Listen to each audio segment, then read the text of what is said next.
आदिवासी दुनिया में आपका स्वागत है। ये ना है समाचार, ये है जनता के विचार, ये है आपके विचार। और आज दिवाली मेले में जो स्टॉल लगे हैं, तकरीबन हर स्टॉल अपने अंदर एक अवेयरनेस, एक जागरूकता और एक मैसेज दे रहा है। और आज इस स्टॉल पे आने की भी वजह है, मैं बता दूं, ये स्टॉल है झारखंड स्पेस एप्लीकेशन सेंटर। चलिए हम डायरेक्ट जुड़ते हैं मैडम से और समझते हैं कि आज वो किस तरह लोगों को अवेयर कर रहे हैं। मैडम, मैं जरूर जानना चाहूंगी कि आपके स्टॉल के माध्यम से किस तरह की अवेयरनेस लोगों को आप लोग दे रहे हैं। ओके, हम लोग अपने स्टॉल के माध्यम से ये बताना चाह रहे हैं कि रिमोट सेंसिंग जीआईएस पे भी बहुत इंफॉर्मेशन आपको अवेलेबल होता है। हम लोग स्पेशली मैपिंग का काम करते हैं। जो हम लोग का नोडल सेंटर है एनआरएस से, वहाँ से हम लोग इमेज लेते हैं, सैटेलाइट इमेजरी, उसके थ्रू हम लोग मैपिंग करते हैं। डिफरेंट टाइप ऑफ मैपिंग, जैसे agriculture based, land use based, फिर माइनिंग बेस्ड, ये सब हमारा जो है वो सब मैपिंग करते हैं। तो आप लोग को जितना ज्यादा इंफॉर्मेशन चाहिए उस मैप के थ्रू आप लोग ले सकते हैं हमारे डिपार्टमेंट से। मैडम, किस तरह से ये मैपिंग लोगों को हेल्प करती है या सरकार को हेल्प करती है, किस तरह से हेल्प करती है? मैम देखिए, हेल्प तो एप्लीकेशंस तो इसके बहुत सारे हैं। जैसे आप सोच लीजिए, जैसे कहीं पर फॉर एग्जाम्पल रूरल डिपार्टमेंट एक बिल्डिंग बनाना चाहता है, बट उस बिल्डिंग को बनाने के लिए उसको जगह देखना पड़ेगा कि वो जगह सूटेबल है कि नहीं। तो वो वहाँ पर कोई फॉरेस्ट एरिया तो हम लोग नहीं इंक्रोच कर रहे हैं, या वहाँ पर आपका रोड डिपार्टमेंट रोड जा रहा है कि नहीं। ये सब जो इंफॉर्मेशन जो बहुत माइन्यूट होता है, ये सब हम मैपिंग के थ्रू ही बताते हैं। तो जब तक ये सब डिटेल्स नहीं रहेगा, तब तक एक प्रॉपर प्लानिंग, नहीं होगा तब तक मैपिंग नहीं हो पाएगा। या कुछ भी डेवलपमेंट एक्टिविटीज अगर किसी को करना है तो वो मैपिंग के थ्रू हेल्पफुल होता है। तो जैसा कि आपने मैडम से सुना कि यह मैपिंग क्यों हमारे लिए जरूरी है, किसी भी तरह के प्रोजेक्ट को इम्प्लीमेंट करने के लिए, किसी भी तरह की परियोजना को चलाने के लिए उनकी मैपिंग करना जरूरी होती है। यह देखने के लिए कहीं किसी भी तरह की इंक्रोचमेंट नहीं हो रही है, चाहे वो जंगल की हो, चाहे वो नदी नाले या किसी भी संसाधन की क्यों ना हो। चलिए और भी स्टॉल पे विजिट करते हैं और जानते हैं क्या कुछ महत्वपूर्ण जानकारियां इन सारे स्टॉल में दी जा रही हैं।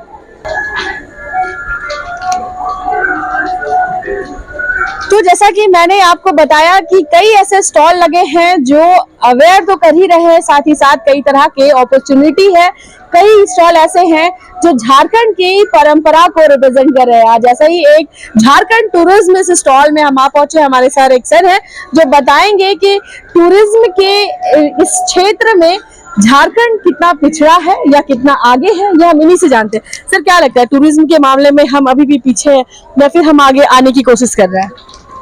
मेरा जहां तक मानना है कि इधर के विगत 5 सालों में टूरिज्म में हम लोग बहुत उन्नति किए हैं और बहुत ज़्यादा डेवलपमेंट हुआ है। इससे पहले जो जैसे जब बिहार था और उस समय का जो स्थिति था और उसके बाद जो चेंज आया है, लोगों में भय खत्म हो गया है। और नेतरहाट वगैरह जो है, बेतला है, ये सब जगह तो आपको सैटरडे संडे कमरा भी नहीं मिलेगा। मतलब एक पहले सीजन ऑफ सीजन हुआ करता था, पूरे साल सीजन हुआ नेतरहाट में। और इसके बाद फिर अभी हम लोग नए डेस्टिनेशन को भी एक्सप्लोर किए हैं, जिसमें एक पतरातू है जो बहुत क्लिक किया है। वो रोज का करीब वहां पे 5,000 फुटफॉल है पतरातू जैसे जगह पर। इतना क्राउड होता है और लोग एंजॉय करते हैं, दिन भर रहते हैं, शाम में जाते हैं। और हमारे जो नेबर टूरिस्ट है खासकर वेस्ट बंगाल से, वहाँ स्टे भी करते हैं। आज वहाँ भी हमारा कोई कमरा खाली, जेटीडीसी का कोई होटल का कमरा खाली नहीं रहता है, क्योंकि हम लोगों ने ऑनलाइन बुकिंग का व्यवस्था कर दिया है। आप अपने घर से अपने मोबाइल से बुकिंग कीजिए। तो ये इधर 5 साल में बहुत ज्यादा डेवलपमेंट हुआ है। 3 दिन पूरे हो चुके हैं, किस तरह का रिस्पांस लोगों में आ रहा है, कितने लोग उत्साहित है इस तरह के चीज जो टूरिस्ट डेस्टिनेशन है उसको एक्सप्लोर करने में?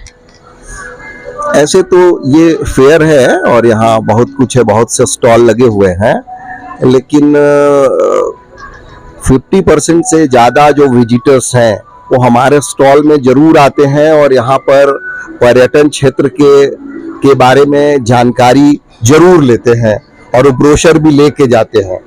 तो इससे यही जाहिर होता है कि उन लोगों का बहुत ज्यादा इंटरेस्ट है इस क्षेत्र में और यहाँ रह के भी कुछ ऐसा दर्शनीय स्थल है, ऐसा पर्यटन क्षेत्र है जो उन लोग नहीं जानते थे, और ये हमारे ब्रोशर से एक्सप्लोर हो रहा है। और उन लोग काफी खुशी से लेके जा रहे हैं और बोलते कि एक बार हम जाएंगे ही नहीं, हम अपने रिलेटिव्स को भी, अदर स्टेट में जो रहते हैं उनको भी बताएंगे। तो मेरे ख्याल से इसका बहुत अच्छा उद्देश्य का पूर्ति हो रहा है। लोग आ रहे हैं, जा रहे हैं, और हम लोग ये यहीं पर नहीं, हम लोग दूसरे स्टेट में भी पार्टिसिपेट करते हैं और इस तरह का प्रचार प्रसार करते हैं। सर, झारखंड की राजधानी रांची में ये हर साल आप लोग ये लगाते हैं या फिर पहली बार आज यहाँ पे विजिट करना? नहीं, जब भी जशोवा का इस तरह का हुआ है, यहाँ पे मेला लगा है, तो हम झारखंड पर्यटन का एक काउंटर जरूर होता है। भले उसमें ड्यूटी आज मेरी लगी है, किसी दूसरे पदाधिकारी का उसमें लगा हो, वो अलग चीज है, लेकिन ये लगता है काउंटर। क्या कुछ अपील रांची वासियों के लिए? मैं तो कहूंगा कि वो ज्यादा से ज्यादा काउंटर पे आए, यहाँ पे हमारे जानकारी लें, और ऐसे भी हमारा जो है पर्यटन सूचना केंद्र है ऑफिस में स्थायी रूप से, अगर आज नहीं आ पाए मेला में तो वहां आकर के जानकारी लें, और जानकारी लेके टूर करें, अपने सारे सगे संबंधियों को भी जो बाहर से आते हैं उनके यहाँ मिलने, उनको भी विजिट कराएं। ये मैं आपके माध्यम से उनको ये संदेश देना चाहूंगा। जुड़ने के लिए बहुत बहुत धन्यवाद। तो जैसा कि सर ने बताया कि झारखंड में घूमने के लिए कई ऐसे जगह है जो शायद आपको भी मालूम ना हो, और ऐसे में यह जो स्टॉल है, आपकी ये क्यूरियोसिटी, जो उत्सुकता है, उसको कम जरूर करेगी, क्योंकि एक पूरा का पूरा ब्रोशर में एक लिस्ट है जहां आप अपने मनपसंद तरीके से डेस्टिनेशन को चुन सकते हैं। चुनने के बाद अगर आपको वहां तक पहुंचने के लिए भी ज्यादा प्रयत्न या फिर ज्यादा कष्ट नहीं उठाना पड़ेगा, क्योंकि उसकी भी फैसिलिटी यहाँ से ही अरेंज हो जाएगी। तो अगर आप सर्दियों में कहीं घूमना चाहते हैं, कोई ऐसी जगह एक्सप्लोर करना चाहते हैं, तो दिवाली मेले के इस स्टॉल में झारखंड टूरिज्म में जरूर आइए। यहाँ पे सर आपकी हर वो सूचना को आप तक पहुंचाएंगे, हर वो जानकारी को सटीक तरीके से बताएंगे। और मैं आदिवासी दुनिया के तमाम दर्शकों से भी यह कहना चाहूंगी कि अपने राज्य में क्या क्या नई चीजें हैं जरूर घूमिए, क्योंकि यह हमारी धरोहर है और सरकार इसे संजो करके कहीं ना कहीं आपके लिए ही रख रही है। आप देख रहे हैं आदिवासी दुनिया और मैं हूं आपके साथ गायत्री शर्मा।